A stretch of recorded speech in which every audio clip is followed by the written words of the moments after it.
In the recent February Direct, it was revealed that the fourth character for Fighter Pass 2 will be none other than Pyra and Mythra from Xenoblade Chronicles 2. Now this was a very surprising reveal. I always thought if we were ever to get another Xenoblade rep, it would come in the form of Rex, and he's the main character of the second game. But I guess Sakurai is pulling yet another man by choosing a character we least expected. But I guess in a way, Pyra and Mythra are a main character since they do play a pivotal role in Xenoblade Chronicles 2. I can't help wondering if Sakura omission of Rex is a way of payback for being death for Nia's feeling, I guess. Now on to the main point of this video. I'll be looking through Pyra and Mythra reveal trailer and identifying their moveset, looking at their stage for any interesting details, and speculating on what possible music, spirits, and art we could see come along with them. Now when the trailer first started, I immediately thought that this was a trailer for an upcoming Xenoblade Chronicles 3. Although all my hope was dashed when I saw Pyra on the Final Destination stage. Although another oddity that would clued me in that this wasn't a Xenoblade Chronicles 3 trailer was the presence of Rex Core Crystal, since at the end of his game he lost it. So it wouldn't make sense for him to have it again. Now why exactly was the Core Crystal kept? I guess it was to avoid a potential spoiler for the game, I guess. Now after we see Pyra's splash screen, we start to see gameplay footage of her. When she first appears, we get a look at her stance, which consists of her standing while placing her left hand over her chest, while her right hand wields the Aegis. Nothing special to write home about, really. Then we get to see her perform one of her taunts, which consists of her flickering a small flame between her fingers. And this taunt is basically a reference to an idle animation she performed in her original game, as well as a certain cutscene. After the taunt, the camera zoom out, and we see her perform a unique animation. Now I believe this is just an idle animation, since it doesn't really seem that unique and doesn't really reference anything from the game. After that, we get a close-up view of Pyra performing her forward aerial. For a second, it was hard for me to pinpoint what exactly this move was, but later on, we actually get a proper view of this move. We then see her performing her down aerial in the form of a downward arcing slash. And judging by the sparkle we see, this attack could potentially be a spiking move. We then see her up tilt, an upward arcing slash, followed by her forward tilt, a forward arcing slash.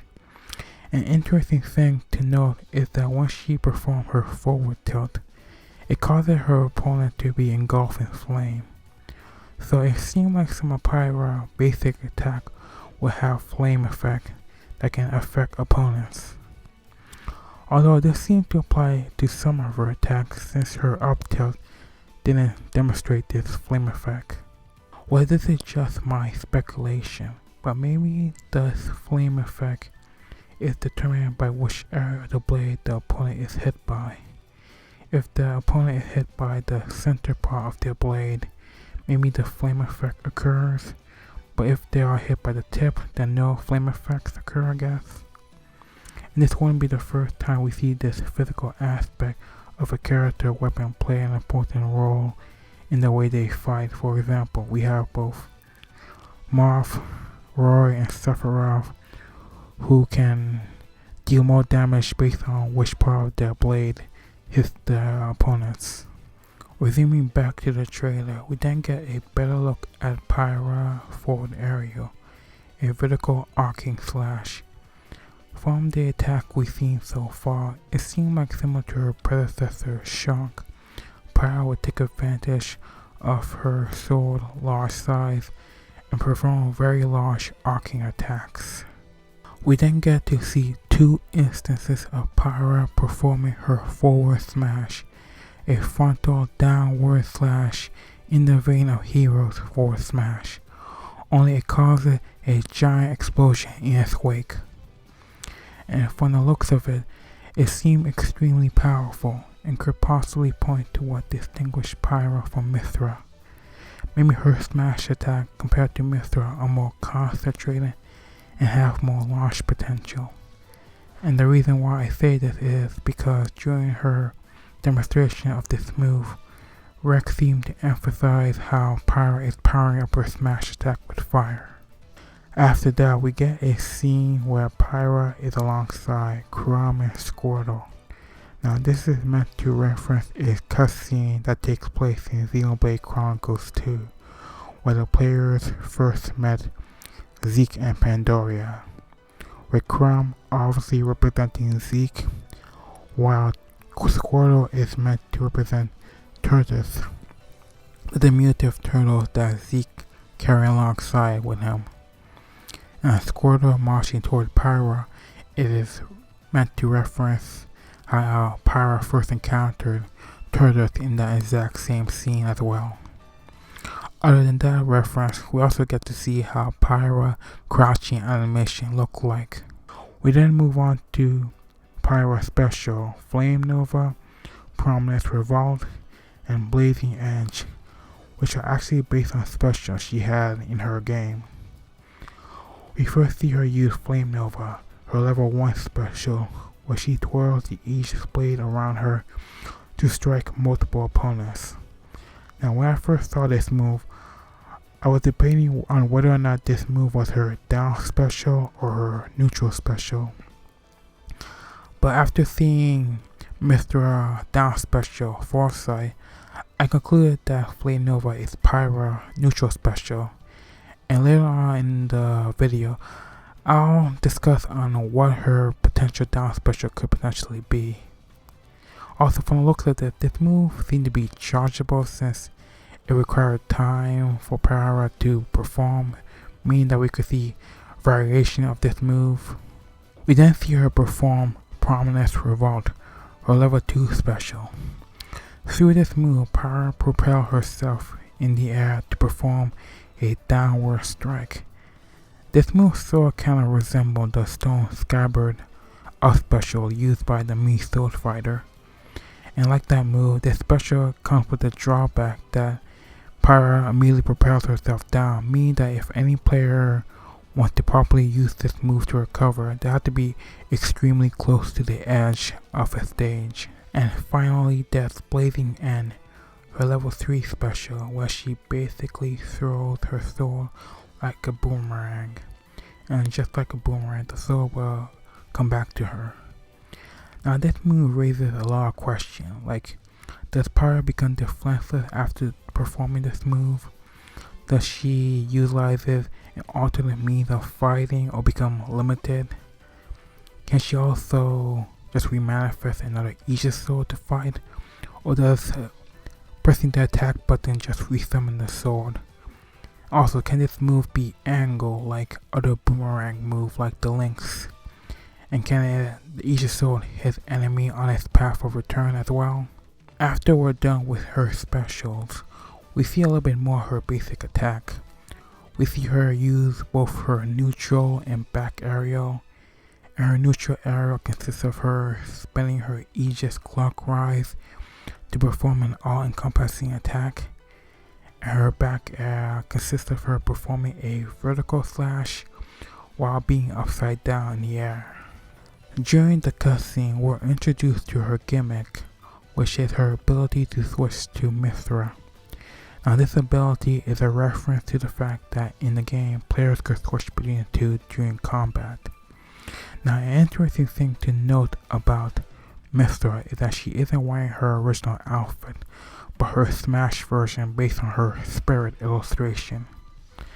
I guess her scantily clad clothing was too risque for the ESRB, but Mythra isn't the only one who received a wardrobe change. If we take a look at Pyra, we can also see that her thigh has been covered, so I guess jutting thigh was also too risque as well. Now, when we start to see Mythra gameplay, we first see her land after performing a double jump. We also get a look at her stance, where she seemed to be exuding an air of confidence while placing her left hand over her side while also wielding the aegis with her right hand. We then see her perform a taunt where she strikes a pose by turning her back against the viewers while also tilting the aegis as a gust of wind dramatically causes her hair and skirt to flow. It looked kinda cool, but I'm not sure what this is a reference to exactly. After her taunt, we see her run cycle, which is basically a hover in the vein of Cloud and Sephiroth. We then see Mythra perform her forward tilt, a vertical frontal slash. And a while back we saw Pyra perform the same move, and this seemed to show that both Mythra and Pyra will have the same basic attack, although there might be some slight difference, such as the flame effect we saw Pyra exhibit. We then see Mythra use her down air, followed by a grab which leads into a back throw, where basically she kicks her opponent away from her. We then see her specials, which like Pyra are based on her special in Xenoblade Chronicles 2. And they consist of Lightning Buster, Photon Blade, Ray of Punishment, and Foresight. Now Lightning Buster, her level 3 special, is a charge-like attack that allows Mythra to perform a quick succession of flash against her opponent. This move would obviously be her neutral special since it still kind of fit the mold of a typical neutral special since it's just a singular attack. We then see her perform Photon Blade, her level 2 special. In this move, Mythra attacks the opponent at blinding quick speed and overwhelms them with a quick succession of flash. Now, this move would obviously be Mythra's side special, since it appears to be a dash-like attack in the vein of Ike Quick Draw or Rock and Falco Illusion. Although from the looks of it, it looks like an even crazier version of Sephiroth Octo Slash. Now, how exactly does this move work? Well, when Mythra first initiated, she takes a crouching stance while also wielding the aegis with both her hands. We then see her get enveloped by golden light, and after that she initiates a dashing slash. And once it hits Lucina, it allows her to perform 5 additional slashes. While this move may seem significantly powerful, I can't help but wonder if the move can be fully performed on a shielded opponent, or will Mythra just stop upon performing the first slash and become vulnerable for attacks? And does this move also require any additional input to initiate the other slashes? We then see Mythra perform her recovery special, Ray of Punishment, her level 1 special from Xenoblade Chronicles 2. An upward slash that not only propels her up in the air, but also hits her enemy and makes them vulnerable to projectile attacks known as Chroma Duster, named after her level 2 special from Torn of the Golden Country. During this trailer, we also see 2 instances of Mythra using this move, once against Ridley and a second time against Sephiroth and Ganondorf. But what's odd is that during the first instance, she shoots 1 blast, while in the second instance, she shoots multiple blasts. It's possible that there's some sort of special requirement or input that allows Mythra to shoot multiple blasts. And finally, we see Mythra use Foresight, which is based on one of her blade skills. Now, it's obvious that Foresight is Mythra's down special, since it's basically functioning like a counter-like move. But now her inclusion of Foresight gives me a clue as to what Pyra down special could potentially be. The fact that Mythra down special is based on a blade skill seems to indicate that Pyra could follow suit as well. And out of the 3 blade skill Pyra has, the one that I'm leaning on is Flaming Edge, a move that increases Rex's chance at performing critical damage against enemies. As a down special, this move could act as a power move that allows Pyra to temporarily strengthen her smash attack. Also, this hypothetical move could function like Wii Fit Trainer Deep Breathing, where a button prompt similar to the one that appears in Xenoblade Chronicles 2 shows up, and the players need to correctly time the button in order to properly initiate the power-up. Now back to Foresight. In the trailer we can see that Foresight will function like Bayonetta Wish Time, causing slowdown to affect attacking opponents. And like Wish Time, it's possible that constant usage of this move will diminish the slowdown effects. After that, we get to see how Mythra and Pyra switching gimmick work within the game. Now, the most important question is what input is being used to perform this action. Usually, when a character has a switching gimmick, the down special was used to initiate it. But the fact that Mythra and possibly Pyra have 4 specials seems to imply that another input is being used. And ultimately, it's likely that the input is the shielding B button that's been used for new characters such as Inkling and Steve. After Mythra switches back to Pyra, we get a look at Pyra's run cycle, which is like Mythra, only she keeps her left hand over her chest. We then see Pyra perform her down smash, a crashing spiral slash that covers the ground. And like some of her other attacks, it exhibits a flame effect. After the attack, she then switches back to Mythra, where she performs another taunt, or at least I assume it's a taunt, since it happens so fast after the switch, but it could be an idle animation. We then see Pyra use her forward aerial against Sonic, and then use her switching ability to dodge Link's dash attack, allowing Mythra to perform a down tilt that resembles Corrin's.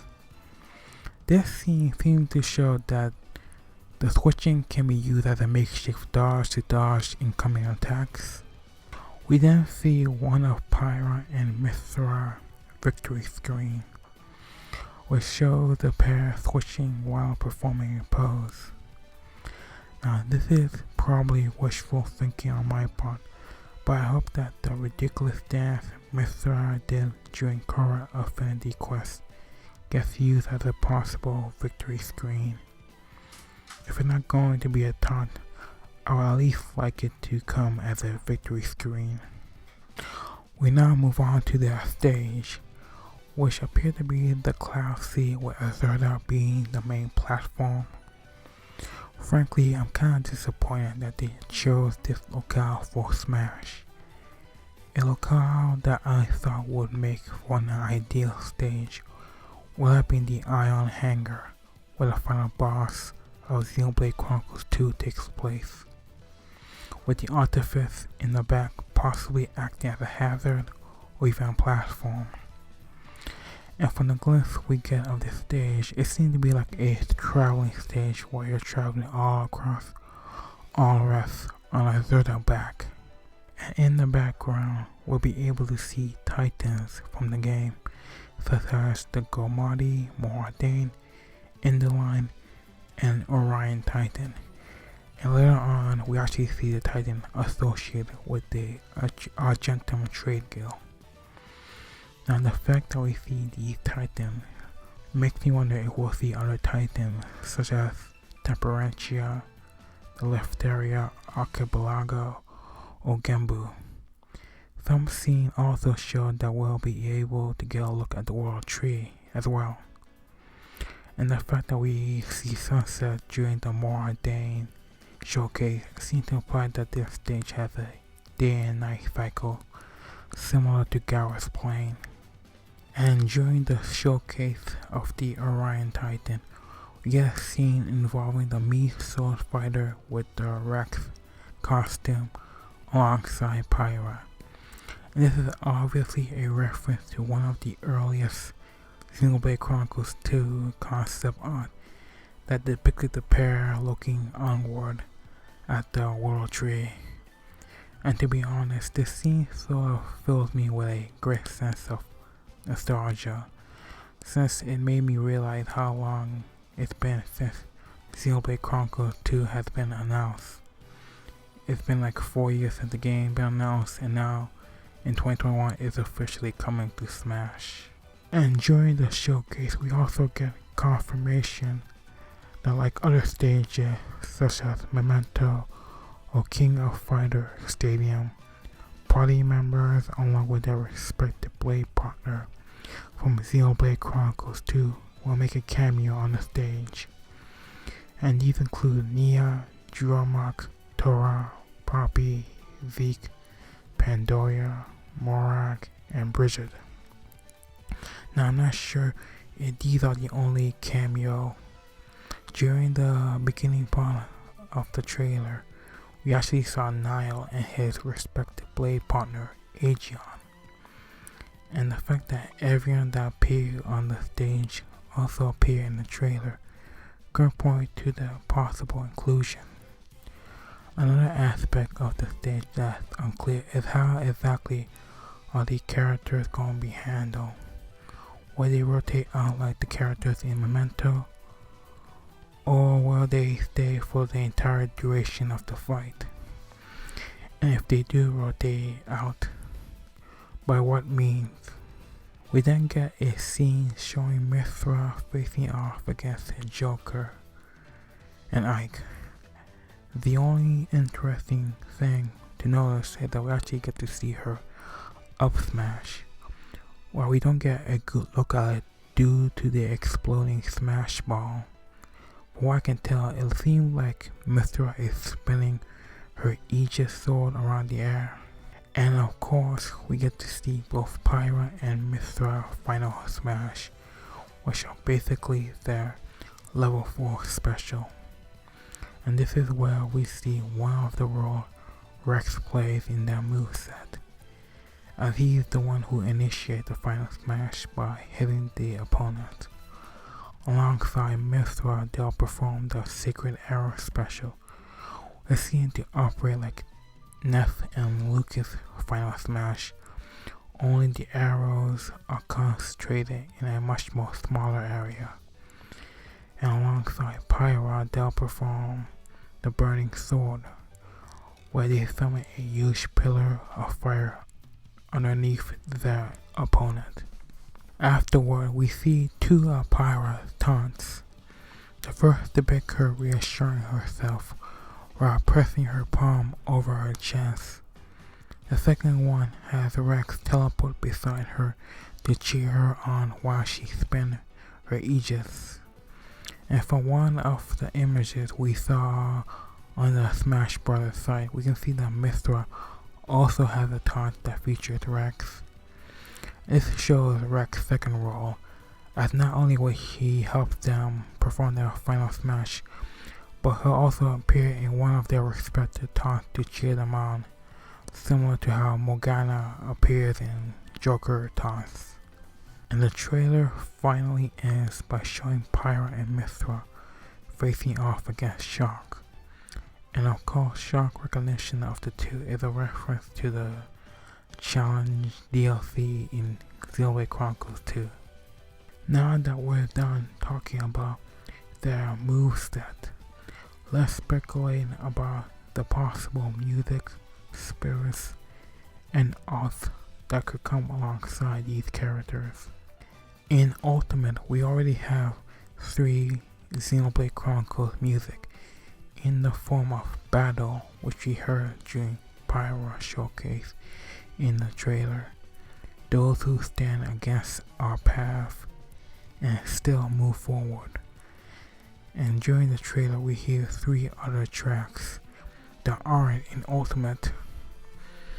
Around the beginning of the trailer we hear Drifting Soul. During Mythra introduction we hear You Will Recall Our Name. And during that interaction with Shark we hear Incoming. So it's possible that we'll see a remix or rearrangement of those tracks. Now there are a variety of Xenoblade Chronicles 2 music that could potentially come to Smash, but personally there are 3 that I want to see get included. The first one is the More Ardain theme, Roaming the Wasteland, a triumphant orchestral theme. Then there's the Giga Rosa boss theme, which is reminiscent of 1970s tokusatsu themes. And finally, the battle theme from Tona the Golden Country, a very exciting jazz theme that I extremely like. Now in the past, a major reason why I ever wanted a Xenoblade Chronicles 2 Rapping Ultimate was so that we could get this glorious piece of music into the game, and now that possibility has a chance of becoming reality.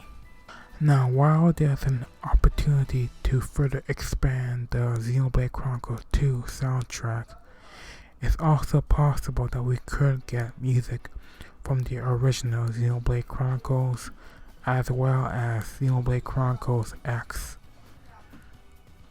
Similar to the Tona battle theme, I would also like to see the future connected battle theme come to Ultimate as well. As for possible spirits in Ultimate, we already have 8 Xenoblade Chronicles spirits. 5 are primary spirit in the form of Rex, Nia, Tora, Morak, and Zeke, and 3 are support spirit in the form of Mythra, Pyra, and Poppy.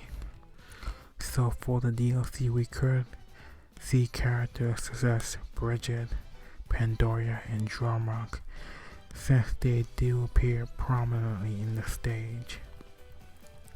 And based on the spirit battle of their respective driver, it's possible that Bridget would be represented by Palutena with a purple alt, Pandora by Bayonetta, and Drumrock by Incineroar with the white alt.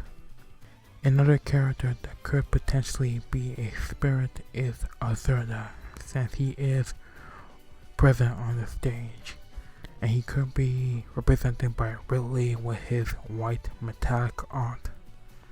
2 other potential characters are Niall and Aegeon, since they do appear in the trailer. A possible representation for both could be Robin with a white alt for Niall and Chrom for Aegeon. This would be kinda appropriate because the art designer for Aegeon is also the one who designed the characters for Fire Emblem Awakening, the same game that Chrom comes from. In fact, if you take a look at both their illustration, you can see that both Chrom and Aegeon are striking the same pose. And another group of characters that could get spirits are the Tona driver, Jen, Malos, Akos, Petroka, and Mikhail. For Jen, it would be suitable for him to be represented by Sephiroth, since they were both designed by Tetsuya Nomura. And Malos could either be represented by Ike or Ganondorf. For Akos, the most appropriate character would be Joker with his school uniform, and it would be more appropriate since Arsene could represent Arbrona, his respective blade partner. And Patroka could be represented by Bayonetta, and Mikhail could either be represented by Ken or Terry. Now on to Pyra and Mythra potential alts. Now through the Xenoblade Chronicles 2 DLC, both characters receive alternate outfits that Ultimate could derive their alts from. There's the Mythra style Pyra and the Pyra style Mythra, which basically swap the colors between the two characters. There's also Blue Sky Pyra, Carbon Mythra, and the Sky Pyra as well. But excitedly enough, the Xenoblade Chronicles 2 skin that I want to see the most is the Pyra and Mythra respective swimsuit. Come on Sakurai, if you can give us shirtless Sephiroth and Shulk, you can at least give us swimsuit clad Mythra and Pyra. Other than that, the remaining alts can draw inspiration on the Rex DLC costume, as well as the other party members.